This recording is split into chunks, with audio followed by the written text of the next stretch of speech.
meditation is often divided into two distinct paths of practice. In Pali, Samatha and Vipassana. Samatha is serenity, tranquility, calm. Vipassana means to see clearly and is commonly translated as insight. In this understanding of each of these being distinct paths of practice, they each have their own purposes and goals. Each of these paths needs aspects of the other, but they each have their own emphasis and styles of practice.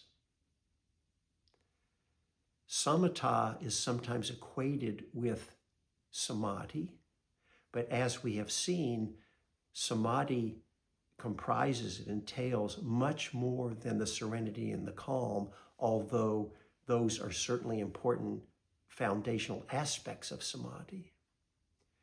In this session, I want to examine and explore insight, what we mean by insight, and why it is important and sometimes considered a distinct, separate path of practice. And then in the next session, we can examine how Samadhi uses insight as part of the path of practice, even though Samadhi is a full and complete path to liberation and enlightenment in its own right. Insight refers to anything that we understand, experience, see, or perceive, we have insight into, that leads to suffering. For example, you can have psychological insights. Traditionally, insight involved having these understandings, insights into what are called the three characteristics, sometimes called the three characteristics of all things, or the three characteristics of all existence. In Pali, the three characteristics are Anicca, Dukkha, Anatta. Anicca is impermanence. Dukkha, most commonly translated as suffering. And Anatta, commonly translated as no self. So I'm going to spend a little time on each of those so we can really understand what we're aiming for to have insights into those characteristics. Anicca has two meanings. One meaning is moment by moment change of all experiences. For example, you could put your attention onto your body in any way you experience it, and you will notice that the experience in your body is changing. Right? Just put your attention on your breath. It's coming and going and changing, for example. So moment to moment change. A broader meaning is impermanence, so that even if you're not noticing change moment to moment, we still want to recognize that nothing, no experience, nothing is going to last forever. This is important because as human beings, all of us, whether we are conscious of it or not, spend a lot of our time, maybe all of our time, trying to have and hold on to more of those situations and experiences and things that we think will bring us happiness. And we want to avoid those things that we think will bring unhappiness. We want to have more pleasant experiences and fewer unpleasant experiences. This is natural. It's part of what it is to be a human being. No one wants to have more unpleasant and less pleasant in their lives. So we're not doing anything wrong. The only problem is if our happiness and well-being is completely tied up into having or not having any particular experience, we see that that is setting us up for either suffering now or potential future suffering. Because first of all, things are not fully in our control. Sometimes we can influence things and make things happen, but oftentimes, despite our best efforts, sometimes you get what you want, sometimes you don't, and sometimes you get what you don't want. So we can start to shift where we look for our happiness so that it's not only involved in having or not having any particular experience, but it's more how are we relating to whatever it is that's actually happening. This supports what we call the liberation through non-clinging. So we can see by having deep insight into the nature of change or impermanence, it will be a great support in opening up to enlightenment and the liberation through non-clinging.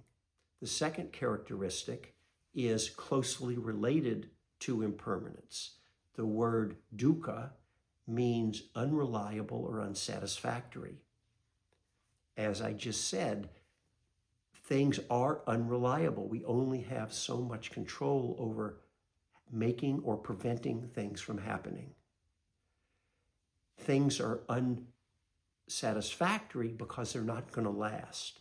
We can certainly get happiness in the moment by having certain experiences, but even getting what you want is not ultimately going to provide your happiness because things eventually pass away. We'll eventually lose all experiences. And so we have direct insight into the unsatisfactory nature of things, again, closely related to the insight into impermanence. But it adds an element. We see that when we do try to hold on or cling to things, that's when dukkha gives the aspect of suffering, right? We're trying to hold on to things that we can't hold on to, we can't control. Again, direct insight into this, we can have direct meditative practices into impermanence and the suffering that comes from clinging. To understand the third characteristic, anatta, we need to go back to the time of the Buddha and even to present day times, in which there's the idea that we each have a permanent eternal soul, in Sanskrit called the Atman. The Atman has three characteristics called Sat, Chit, Ananda. Sat is existence, Chit is consciousness, and Ananda is bliss. So the nature of this eternal, unchanging soul is pure existence itself, pure consciousness itself, and pure bliss. In Sanskrit, if you put an A in front of a word, it's a negation. So Atman, if we put an A in front, it's Anatman, which means no permanent eternal soul. In Pali, Atman is Atta, with the A in front is Anatta. This is the third characteristic, Anatta. So it doesn't actually mean no self in the ordinary, everyday sense. Anatta means no permanent eternal soul. But to really understand it, we have to back up a step from that, because the teaching is not whether or not you have a permanent eternal soul. The teaching on Anatta is not addressing that. What it's saying is anything you can directly know and experience is changing, right? There's no experience, nothing about the nature of yourself, of your own being, that is an unchanging essence. And so it's pointing back to the previous two characteristics, in that we see even in our own being, what we really are is a collection of changing experiences. Having insight into this helps us not cling to the body.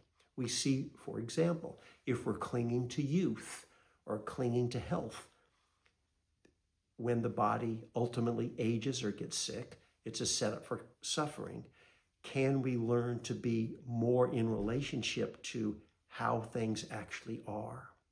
So we can see that the path of insight, doing direct practices, techniques, meditations to look for these characteristics, can be a powerful practice, a powerful pathway to enlightenment and liberation. And we will also see, since the path of Samadhi is in its own right a full, complete path to liberation, still aspects of the insight practice will need them to come in and influence and be supportive in the path of Samadhi.